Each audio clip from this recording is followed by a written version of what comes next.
Good morning. We're live, and today we're talking about multiple dog households. How to manage a house when you have 1, 2, 3, 4 dogs. Some people got 6 dogs. I met somebody with 8 dogs once. So today we're going to be talking about how to manage a multi-dog household. Thank you for joining. Got on early today because I have to get an early start for the day today. So thank you for joining. It's Wednesday, halfway through the week. Pouring out. It's been raining all night. Literally, in the evening it started. All night, and it's going to be raining all day. We got Tank's Go Home.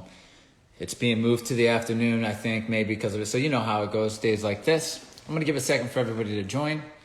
If you're new, hi, I'm Josh from Julie's Canine Academy, and this is the show that I do Monday through Friday at 8 a.m.-ish. Today we're talking about multi-dog household management. We're going to get into some good stuff today. This was a topic that came up through Kyla's owner, Bethany, actually commented and asked about this. And then we had a couple more comments and about wanting to learn more about why dogs would fight, who live in the same household and stuff. And I think we're going to be able to go through all of that because today I'm going to also talk about the appropriate social interactions, because that was part of Bethany's question, like when dogs are interacting, what's appropriate and what's not. We'll also try to get into that too, okay? Try to put it all into one. Thank you for joining, guys. I really appreciate your time this morning. If any of you out there do live with multiple dogs, then hopefully that this can help. Even if you live with just one dog, I think this is helpful. Okay, so here's the scenario that we have to present. I'm gonna pretend I'm talking to somebody with 2 dogs, okay? Because man, it could get. Just listen to my answer for a 2 or 3 dog kind of situation here. Let's say we have 2 dogs and they aren't doing well. The house is not doing good. It's a shit show, especially around the hot ticket moments, right? With guests and all that, of course, food time. Of course, those moments are bad, but also just throughout the day, we don't have any control. How do we gain control? No matter what the dogs are doing wrong, it doesn't really matter. Just know we need to gain control. This is how I learned to do it, and this is how I learned to teach people, and it's still to this day, I think it really works. And this is it. You have to gain control of each dog separately. So that means if you have 3 or 4 dogs, you're going to do this process with each dog separately before you do it with them together. So the name of the game is crate and rotate. I'm sure some of you guys have heard of that before, but that is the answer. It's like, you both are going to learn. The first thing you need to learn is to be in the crate and to be calm, okay? Because you're going to be in there more right now. Because only one of you are going to be out at a time, and while that one is out, they're learning what they need to learn. We're working with this one. And then when we're done, we're going to put that one away, and it's your turn to come out. So crate and rotate is what we'll be doing. And I know that's not the most fun way to do this, but this is the most effective way. And you can get over these problems, and you can move forward, and you don't have to live stressed out every day because your pack's not behaving. Thank you for joining, everybody. I see some familiar faces in here. We're talking about multi-dog households today and how we can manage them. As I just said, the short answer is gaining control over each dog separately, making sure that respect's there, making sure we've went through whatever we're struggling with them separately. So we crate and rotate during this process of getting each individual dog where they need to be throughout the day. Now, step 2, create a default day. We need structure in the day. We need a day that's predictable, that repeats, that's simple for the dogs, that also starts to address any issues that they're having. Listen, it's not that complicated. We actually don't do that many different things with our dogs. If you really break it down to just what do I really need to know, I would break it down to this. You need that good kennel behavior. They're going to have to be good in the kennel, right? Especially when you're crating and rotating. You need that good living room behavior, household behavior, right? You need to make sure that your dog comes when called. This is always important no matter what the situation is. And then also maybe a little walk around the block. That's not that many things to cover. We don't have to worry about getting in the car and going anywhere. We need a simple day first before we evolve into this stuff. So we have if you're just joining, thank you. We're talking about multi-dog houses and how to manage them. The answer is to gain control over each dog separately. So we crate and rotate. Okay? I have a lot of notes here, but the thing I don't want to get off track here. You got to make sure to create that default day. So you're creating and rotating, but you got a simple day that the dogs do. They know how to be in the kennel when it's their turn. They know how to be in the living room on the place bed when it's their turn. They know how to go use the bathroom without fuss and be recalled in. And they know how to take a little walk. These are all the things you're working on while you're creating and rotating. And they know how to take a walk around your neighborhood. And what you're looking to do is you're looking to go after your dog's attitude. And so once it's easy, it feels easy, the dog is on place, great. The walk's easy. You need to proof them. This is still during the create and rotate process where only one dog's out at a time. You need to proof them. So you proof the place command. You make sure they can stay on it for remember the 3Ds? Don't make me try to remember them now. Duration, distractions, and distance. Make sure that your dog can stay on the place bed for a long period of time. Make sure they can do it with distractions, all the way up to the heavy distractions before they get together. You got to bring them all the way up to like they're good. They're able to do it with guests over, with the vacuum running, for duration, without complaining. They got to be able to do all this separately before they're put back together. Same with the walk. They got to be able to walk by barking dogs. They got to be. If you have to like go out at a certain time to dodge dogs, don't walk them together. Yeah, one at a time. Work on it. Respect my heel, and now that you respect my heel, respect the rules of how we walk by other dogs, how we get past these situations separately. You have to. I know it sucks because it's more work. That's why if you're going to get dogs, hopefully you got a dog, you got them under your thumb, and then you get another dog and you get it under your thumb, and then you get another. That's the easier way rather than just getting a bunch of dogs and then trying to get them all under your thumb at once. But that's kind of what we're doing right now because these dogs are out of control, right? So we're creating and rotating. Now let's fast forward a couple weeks. Maybe we've got pretty far with each dog. Maybe a month. We'll give the average person a month or two, whatever they need. I wouldn't want to do it that long. But if you have a chunk of time, within a month, you can create a lot of success. You're ready to start putting them together. You're ready to start putting them in these situations, these really simple, these few situations that they're going to be in, and proofing them together. So you got to proof them together on the place command, because you're going to need that when you need control. It's like, okay, I need the dogs to go over here and relax. You need to be able to snap your fingers, tell them to go to the place bed, and they do. So the way to proof that is to make sure you proof it while they're on place. Obviously, the obvious stuff where you're having guests come over and all this stuff, now they're doing it together, awesome. But also don't forget to proof letting them going to out of command, letting them feel comfortable being out of command, letting them kind of let their hair down, and then entering a trigger, letting the shit kind of hit the fan for a moment, and then gaining control. So it's like, almost let it go to chaos, especially when you're doing the create and rotate. You want to make sure you can get the dog from a bad space or almost getting into a bad space, snap them out of it and send them to place, because that's more what reality is going to be like. They're not just going to be listening. They're going to trigger, and then you're going to have to correct and direct. So make sure you can do that with them separately and then together. They're going to make mistakes together. You got to be able to deal with it and send them back, okay? Now, the walk. If you get these dogs in the living room behaving like this and on the walk behaving like this, you've got it, man. You've got it. You're now able to then open up their world and maybe think about doing more things, but you don't have to because you've already got a good life with just a simple default day. But if you can master that walk now that's going to be a challenge. If you have them both under your thumb on this walk separately, it's not going to be a shit show. But they will try to do things because now they're together. But if you have that right level of respect, you correct once or twice for the errors and they're good. But this is really going to let you know the dynamic of your pack. Like, who is the troublemaker? Who's the one that's always starting it? Who's the follower? What's the dynamic between them? And we're going to talk about them too. And socially, I got some rules that I listed out this morning that should help you understand the do's and don'ts when two dogs are interacting with each other, the things we don't allow and the things that are okay, and blah, blah, blah. So now we got this day where our dogs are able to be in the kennel. They're able to go out and use the bathroom and play in the yard or whatever. We'll talk about that when they're out together. Come back in with the recall. They're able to be put on place when necessary, calm down when necessary, and they're able to go on a walk that's enjoyable for everybody. That's a life of the dog right there. That's level 1 stuff. Remember we talk about level 1, level 2, level 3, and being, level 3 being an off-leash everywhere dog.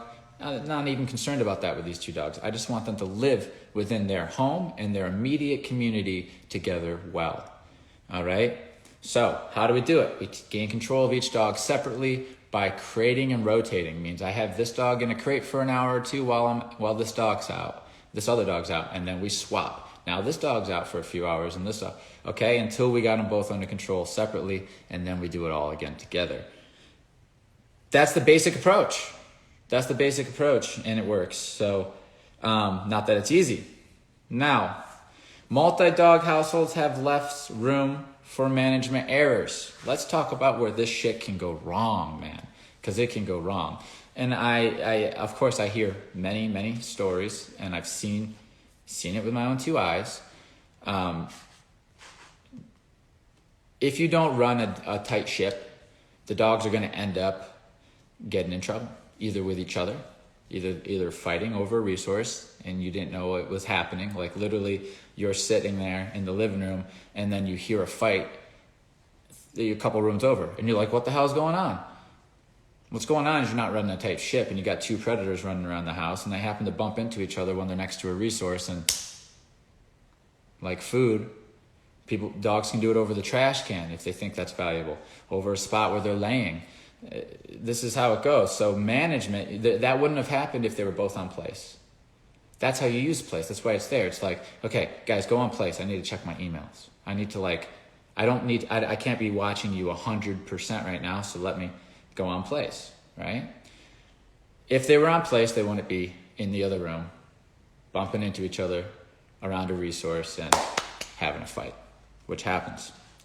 And if this happens a couple times, now you have these bad experiences, now you can get bad blood. And you can have dogs who hold grudges and dogs who just don't like each other like that anymore, right? So you got to be careful. It depends on the type of dogs that you have, of course.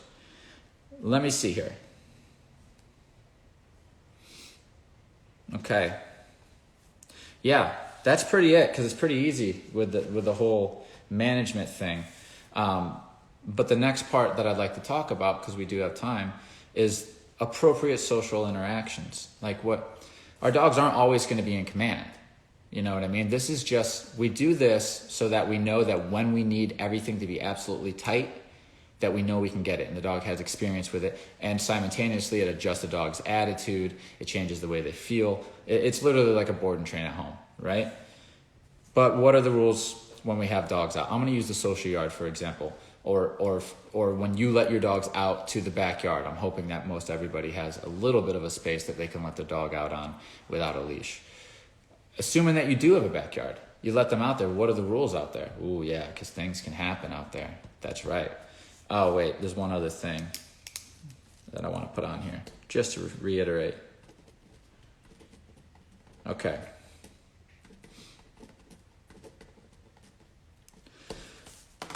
Rules of the play yard. This is what we're looking for. And this goes for my social yard as well as what I'm recommending for you and your yard when you let your dogs out together. Okay?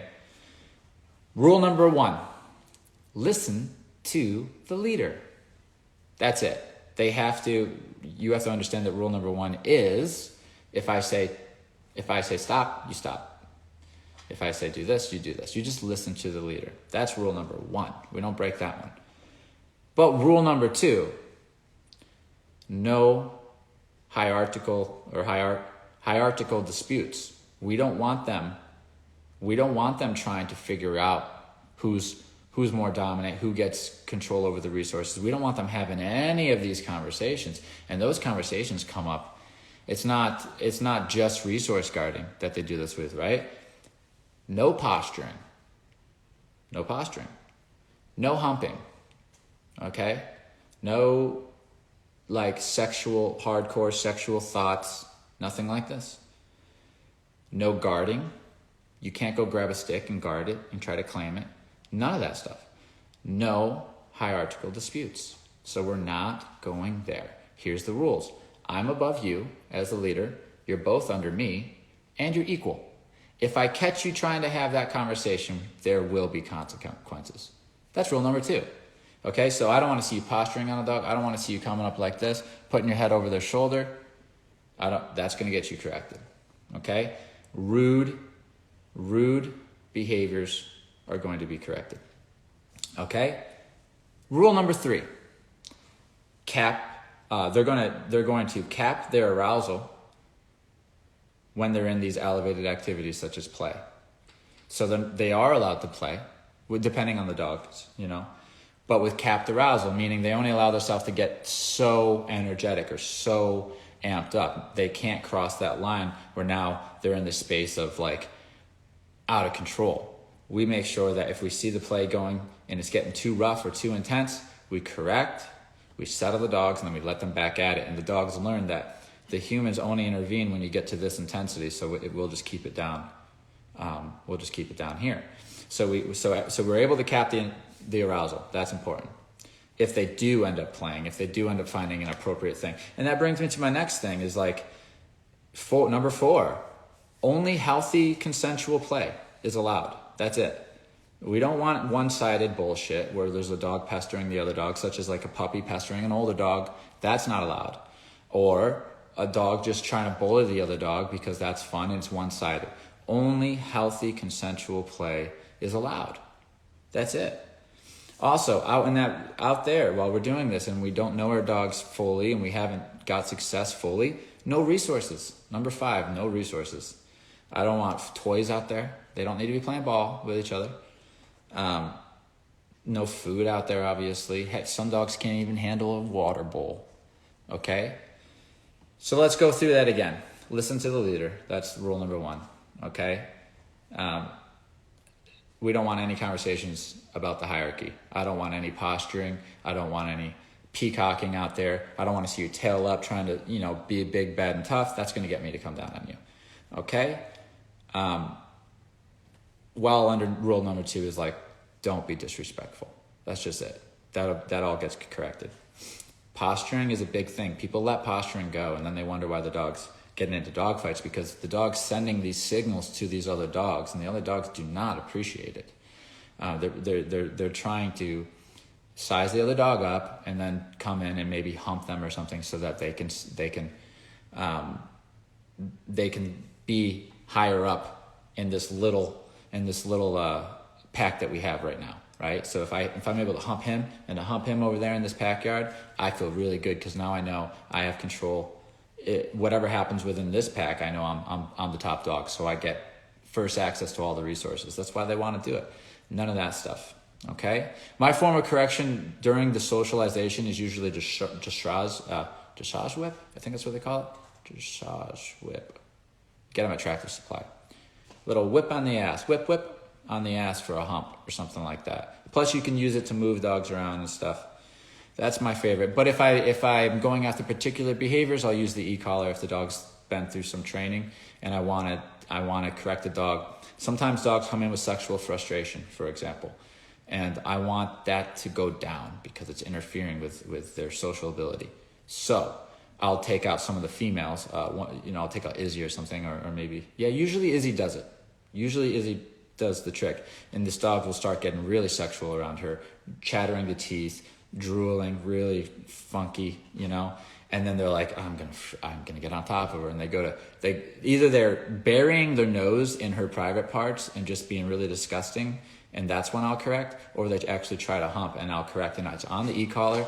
I'm watching through the window, so they don't know I'm out there.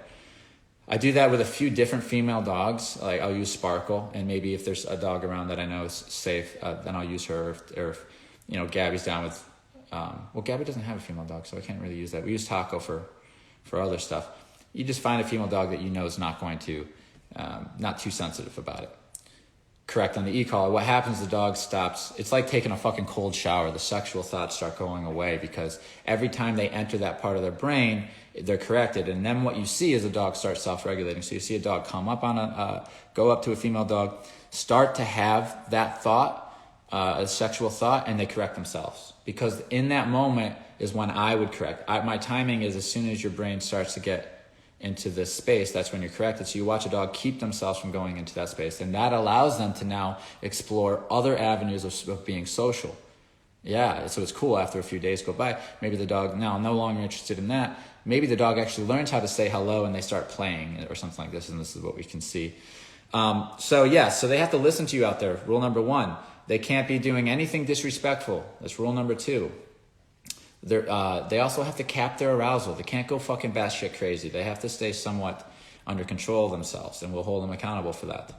And then also 4, only consensual play. We don't want any pestering. We don't want any bullying. We don't want any of that sexual stuff.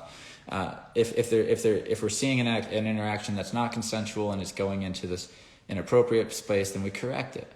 And after each correction, I kind of use a little social pressure. I relax the dog. I let them know, submit a little bit, show me some respect. After I correct you for literally being sexual with my female dog, who is like my daughter, show me some respect.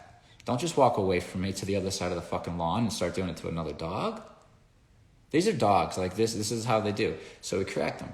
And then I follow through with social pressure and spatial pressure until the dog gives me some type of submitting type of gesture. Like, okay, I'm good, I'm done. And then I let them back out. I let them sit there for a second. It's not time out, but it's like, sit there and know that I don't want you interacting with the rest of the dogs for a second. Like, don't move. The other dogs will continue, and then eventually I see that dog settle, and I let them back into the interaction. I'm not going to take him away from that. I want to see, what are you going to do now? Are you going to go up to her and treat her that way now? And they don't. Out of respect for you, they don't. Okay?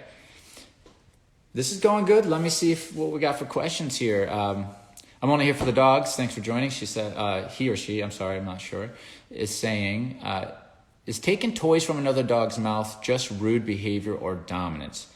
Even if both dogs have a toy, but the other one wants what the other has. I love that question because you see that all the time. Now, dogs are programmed to do certain things. Like you ever notice when you get a dog, it chews on a stick the same way as like every other dog chews on a stick, or they all kind of instinctually have these things programmed to behave a certain way in certain situations, and they seem to be doing very similar things. Well, I believe the reason why a lot of dogs do this stuff in play, like try to take toys away from each other in play, like they will do it playfully with one another, try to guard things, try to fight, like wrestle. All this stuff is in play when they're playing with each other. I think that's nature's way of teaching them how to have these conversations for when they get a little bit older, to have the real conversations, because nature wants them to sort out who's going to eat more. Okay? Nature wants them to figure out, hey, in this pack, like somebody's going to do better. Who is it going to be? And so sometimes you see dogs doing it and they're just doing it through play, but the thing is, it's never okay. It's not okay, because that leads to the real deal later on.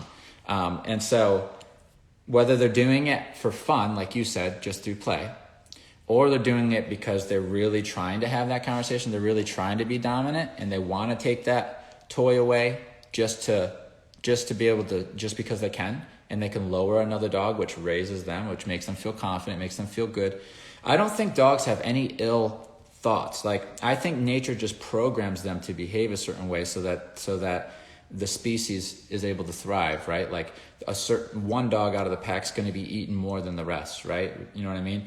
So I don't think they're sitting here thinking, I'm going to dominate him, it's going to feel so good. I think they're just programmed to, and if you don't correct it and like put a aversive tide to that response, then it won't slow down because it's a natural response. So here's the thing you need to know, is it's just not okay if whether it's play or it's true dominance and they're trying to put a dog in their place.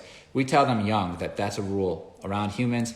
If a dog has something, and this is great, I'm glad you brought this up, because this is another rule that I should have put in, that's not for the play yard. This is like, you own two dogs, they do well together, and so they're going to have some of these luxuries, like having a bone. They each maybe might have a bone or a toy, and the other one of them's going to want to go up and check out the other dog's thing. And it's like, here's the rule for that situation. You are not allowed to go up to another dog. It's a little complicated of a situation, because dogs will manipulate each other. Like, I've seen dogs chew on a bone, and literally they don't want the dog to take it, but they want the dog to try to take it.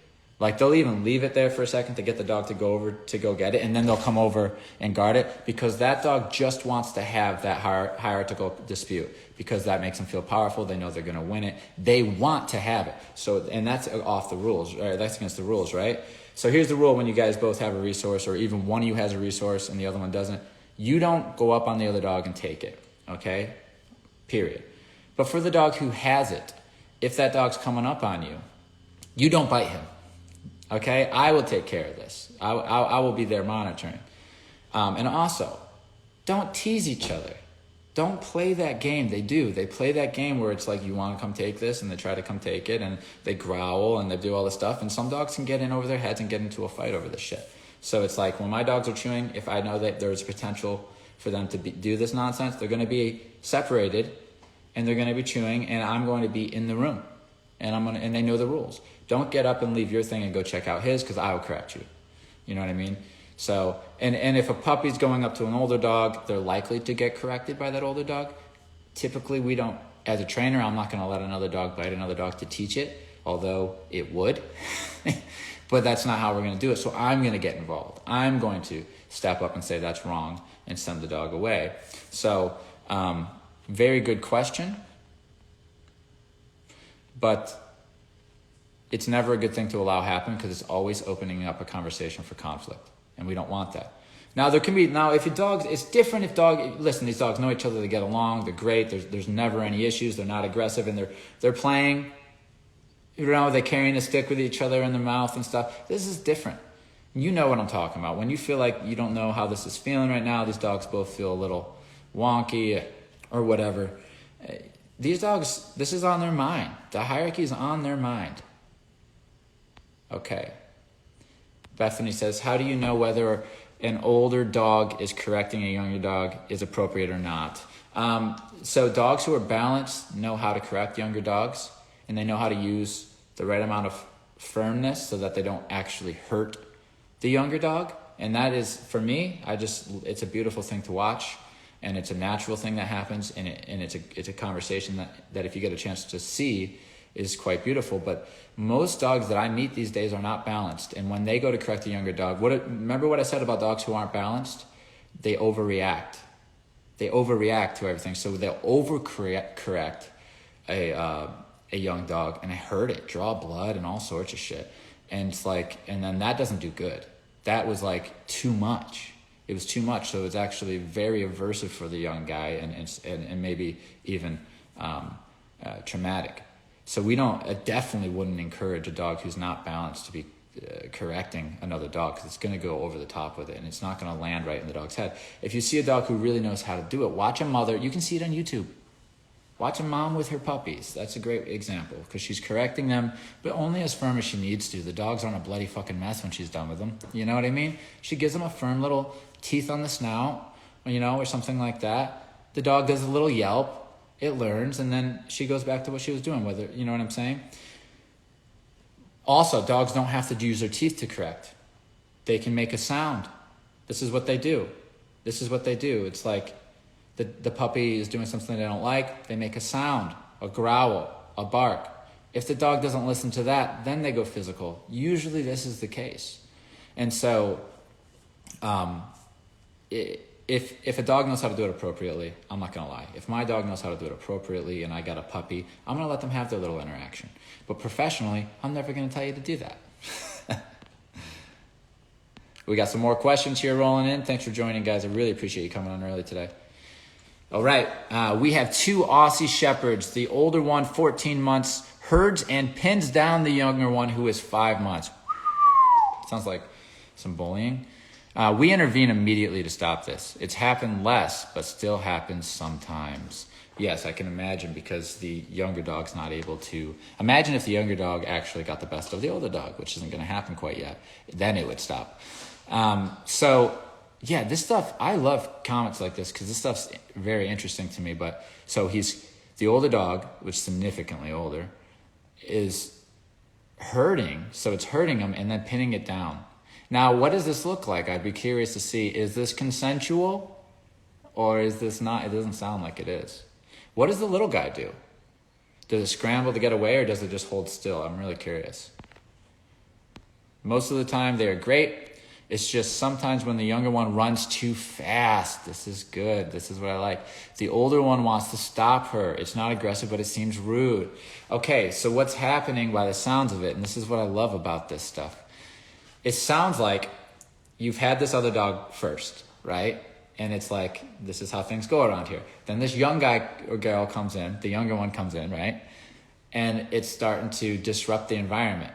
Right? It's starting to make it a little uncomfortable by running around and stuff. The same way of like a kid running around and making a lot of noise can get under your skin as an adult. It's going to happen with the dogs. And what's happening by the sounds of it is your older girl is simply correcting the younger dog for elevated energy at times that it doesn't want it to be. And this is something that dogs do to each other. This is why state of mind training works so well, is because we can correct dogs just for like walking around a room. It's like, stop walking. And I will. All the time. I hate dogs pacing. It doesn't happen. Dogs do not pace in my house. And so that's what your dog's doing. It's totally natural. I'm not, you know what I mean? She's not sitting here thinking if that's morally or politically right or wrong. She's just, this is what dogs do. I'm going to correct you because you're moving around too much right now. It's just another example of dog whispering techniques and how we use them. It's like, you can do the same thing. You can correct that puppy. And you can, this is what I would do. If I didn't want my older dog to do it anymore, I'd correct my older dog for doing that. But then I would also I would start correcting my younger dog, possibly, for if it's being a little hellion in the living room, you know. It's different if it's like you're offering it and you're like, come on, let's play. Let's take this half an hour and play in the living room. Versus the dog's just deciding when and where to just start playing and stop on its own. That's probably where the problem's coming in. When your older dog's trying to say, no. That's not how it works around here. And putting it in its place. It's cool. It's cool stuff. I'm not saying, that it's great that your little guy is getting a correction, but it sounds like she's doing it without hurting him. So my two, 3 years old and 7 months, will play chase with their toys. Should I stop that? Now, like I said, it depends on the dog's intent. You can absolutely get two dogs that are soft and have no interest in the hierarchy, and they don't want to hump each other, and they just literally want to do this because it's fun. Those dogs exist too. And so if it looks like, this is what I would say, if you can stop it within a second, if you can say enough and they stop, cool. If you can relax them a little bit while they're playing so they don't get to a certain intensity, then you could probably allow it. But you don't want to allow it if you can't stop it, right? Because if it gets out of hand, you want to be able to enough. So then you can teach them when it starts to get out of hand. See, you guys were good until you started to go here. That's where I need you to. And you can actually teach them and shape the way they play so it doesn't get out of hand. So yes, it's not a bad thing to let dogs play like that. I let dogs play like that. I hope I didn't come across that way. But when dogs are doing it from a standpoint of, I'm doing this because I want to dominate you, because I want to figure out where we stand in the hierarchy so that I know I have first access to the ladies and to the food and to the toys, then we don't allow them to do that. If it comes from that standpoint, we do not allow them to do that. Okay, so back to the other two in the house. The younger bounces back and wants to go again. See, that's the thing. It's like, it's not picking up the message, huh? Because if the older one's really serious and doesn't want it to be running around, or maybe does the older one enjoy it too? Are they having fun with this? Are they just having fun? They could be just having fun. Not that it couldn't get carried away, but again, any fun that we have with our dogs, because guys, I love to goof around with my dogs too. I mess around with my dogs all the time. As long as you can stop it when it's time. Okay, that's it. As long as you can start it and then stop it, you're going to be okay. All right? But it's when you can't stop it. It's when you can't control it at all. It's like, that's when it gets out of hand. So glad I saw you going live. Thank you for joining, Harlow. This info is super helpful. You're such a dog whisperer. Well, thank you. Yeah, I'm a dog whisperer, all right. The dog whispering thing is just, it really intrigues me. It's very incredible. So back to the two dogs. Yes, I think you're right. She wants the younger one to calm down a bit. This only happens outside in the backyard. See, it's all coming together now. I would be interested to see what would happen if you could get the little dog to calm down. So now we're outside, the dog's starting to go. What would happen could you say enough, and then the little guy just stops? And also, could you say no to your other guy that's going after the little guy, and would it stop? And then start going out there and start implementing that. Let the little guy run and think, which one are you going to go after right now? Am I going to stop her from going after the little guy first? Maybe I'll do that first, because that's a more dangerous one. Maybe I'll have this dog go out and go crazy, and knowing that this other dog's going to try to go correct it, and then I'm going to go correct the older dog for trying to correct the younger dog and get that out of the way, right? This is all, I'd probably do this all in the same session if it was me. If this is my dogs. And then I would have the dog run around again. The dog's not going after the dog while it's running around. You're a good girl. Thank you. I know it's annoying. You're a good girl for listening to me. Nice job. And now I'm going to tell the other dog to relax and make sure I can go get you crazy and then stop it. And like, enough, calm down. Okay, go crazy. Okay, enough, calm down. Can I control your energy from going high to zero, right? And then can I correct the other dog for this behavior? Then you have control. And then you have control. Thank you so much for sharing that. I appreciate it. She says, thank you. We have been making each one downstay while watching the other run and play. So that's a good start. But then again, that's just management though. So you just know. So I would then do that afterwards. But you don't have to do what I just said I would do, because obviously I'm a professional, right? But it gives you an idea of how I would think about starting to solve the problem. Okay? Yes, we watch for intensity and down them both if it gets too much. Very cool. Very cool. So you guys, but are you guys able to, okay, so one question I have, are you able to just calm the dogs down without using a downstay? This is something I think we should get into in the future too, because it's important also, although that's great that you're able, not many people can do that, can get their dog to downstay from play, so congratulations. The next step I would say is, can you get it so that the dog understands that it's like your energy can go down? So instead of, when I make the sound, instead of going into the down, just stop running around and just kind of start just kind of walking around and being more calm. And then if I say, break, go play, will you pick up your energy again? And then if I, a minute later, will you now do everything but less intensely?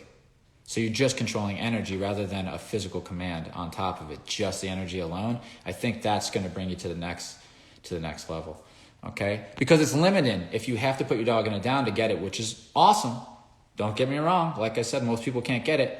It works, but it is limiting because now your dog has to be in the down to operate properly. Can you also do it without the down, is what I'm saying. Can you just correct the behavior and then go after the energy while the dog's still free to move around after the correction? And are they able to make better choices without having to be in the down? Are they able to go be interactive without making the mistakes and keeping the low energy without having to use the down? That would be the next step. Let me know if you're experimenting with that. It is not easy.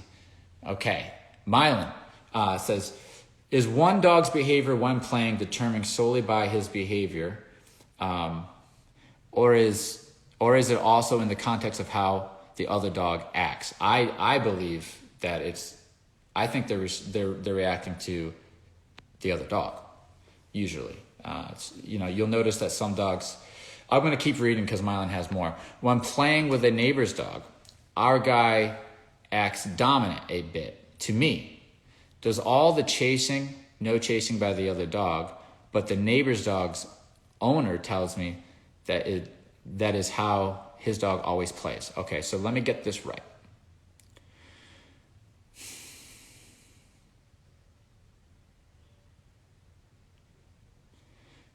Who's chasing who in this one, Mylan? Let me see if I got this right.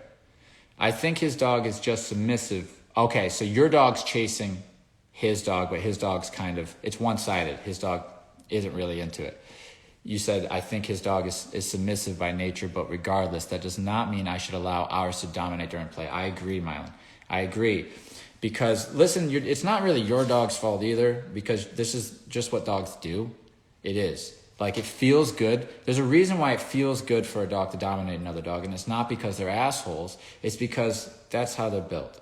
They're designed to, survival of the fittest. It's like, it feels good to dominate this other dog because I'm supposed to in nature, so that we can find out who eats more and who procreates and stuff like this. So it's just in them. But the cool thing is, as a leader, you can disagree with anything. You can go against genetics. You can say, no, don't do that right now, and it works. So, yeah, Mylan, I would definitely say don't let your dog do that, and to see if they can if they can coexist together in this lawn. So check this out. Say to your dog, hey, no more chasing that dog. However you decide to figure it out. That's it. I'm just telling you not to chase it. All right? See what happens. See if they actually, by taking away that avenue, if that'll open up a different way for them to converse, and it might even help them build a relationship better. So it's like, hey, you know what, guys? Here's an idea. How about you just don't play at all? How about we don't play and we just kind of walk around the yard, even the humans, everybody just kind of keep moving all. And you might get these moments of like curiosity where they get a little sniff in and stuff and get to know each other on a deeper level rather than just like, let me dominate you because that feels good for me and I'm not concerned about how you feel, right? And so, and it, you know, if he's getting dominant towards you, you know, you're going to have to make sure that don't let that stuff happen. I'm missing some comments. I'm going back. You guys have some great stuff here. So back to the dog who was pinning the younger dogs. She says sometimes we can stop it and sometimes not. So definitely, it would definitely be something to work on so that you can get it every time. That's the hard part about owning a dog. But once you get it, you know, it is easier. Here's another one. About to bring home a second puppy today. Oh, this is exciting. This live could not come at a more perfect time. Thank you. Oh, thank you for watching. Yeah, you know, you're going to want, there's a lot to this stuff. I can't possibly cover every little nook and cranny on, you know, I love talking about it though, about what's appropriate and what's not. Listen, especially when you got a puppy and an older dog, it's a wonderful thing to be a part of. And you get, because you really get to see how dogs work. You just want to make sure like, okay, puppy, if I have enough control over the puppy where I can tell him to leave the other dog alone, like I can recall him off the other dog, you know, if he starts bothering the other dog, I see the other dog's bothered. If I can say come and the little guy does, or if I can shh and he stops whatever he's doing, then I can alleviate pressure on the older dog, and the older dog's going to start to feel better. Like, I don't have to take care of this. My owner will take care of it. And I will tell my dog, thank you for being patient, with a pet on the head. Like, I don't want you to snap at him. I know you want to. I don't want you to. If you do, you're going to be in trouble. But I will tell this dog to stop pestering you. I'll lay down the rules. Okay? So, yeah, there's a lot of that when you get a new puppy. It's like, don't let them pester the other dog. Now, listen, some of the older dogs are great with it. They're fine and they don't care, and you're all right. Okay, cool. So Sapper Wife's got it. She can say enough or be nice, and the dog relaxes. Harlow says Jack's down stays from play, but you can tell he's not calm. He's like almost shaking, waiting to go. Yeah, he hasn't like. There's a difference between having a dog down and holding him accountable there physically, and then going after it mentally letting it go, and that's where you're looking for more. You can disagree more. No, still no. You're not doing it right still until the mind starts to disengage. And that's, you know, that's part of the process. It's part of the process. We are working on that and up and down energy. Get in there, but more to do. That is important. Going from play to calm. It's hard. It's hard, but it's a skill. And listen, by the way, back to Harlow for Jack's. He is in his downstay, but he's not calm. I just want to let you know that you got your dog in a downstay, which is great. Yes, his mind's not calm, but you've kept him here while the activity is over here, so you're headed in the right direction, and that's hard to do already. So good job. Harlow says you should get Julie's Canine Academy to do your puppy's training, worth every single penny and then some.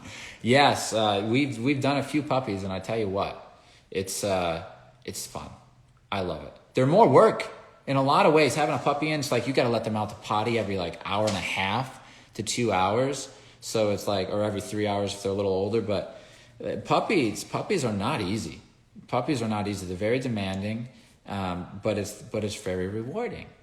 Right? And by the time they're an adult, you have all that time and all those experiences and all that effort put into getting the dog to where they are, that there's just this very strong bond, and it's worth every second. But I love training up puppies, so if you want to send your puppy here, absolutely. Bethany says, love this topic. You should, because it was your topic. You live with 2 dogs, so you understand the importance of being able to manage them. So let's wrap this up and go back to the beginning here, guys. We talked about multi-dog household management, how to gain control over each dog first, of course, by create and rotate, and eventually putting them together. Remember to create that default day. Get a day that, even if nothing special happened, you can get through it, and it was a satisfying day for both you and the dog, and it was successful because you worked at this day.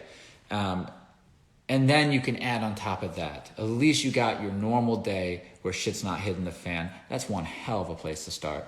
Yeah, it ain't easy, man. Dogs are not easy, but they get easier as you put in the work. It does get easier. And so let's see what we got going on today. Tank's going home today. We're gonna go out to Frederick. Like we're playing a real battle with this rain. It's rain season, so we need dogs for these dog reactive dogs on their go home so that we can have the owner walk by dogs, So we're playing with the rain today and trying to find a pocket that there's not any rain so that we can go walk by dogs with Tank. But he's going to be going home today, back to South Carolina. What else is going on today? Big. Is there anything big? Nope. Tomorrow we have a new dog coming in. I think it's an Australian Shepherd. I believe that it's a nippy, bitey, bratty, entitled one. I think this is what I was told about this one. So stay tuned for that over on the Facebook page. We'll be doing that tomorrow. Thanks for joining. You guys were awesome today. Came in, you got in here early, you stayed, you're interactive, and you had a bunch of awesome stuff to participate. Thank you so much for your time. Let's do it again tomorrow. Again, any suggestions for future topics, please leave them in the comments below, because I'm going to try to get as much of these videos done on theory as I can until I feel like we've covered a lot of stuff, and then we'll try to shake it up a little bit and do something else on here and see what we can do. Maybe we'll have, I don't know. I thought about having guests over or stuff like that. I guess you can do that kind of stuff. We'll see. Appreciate you guys. You're the best.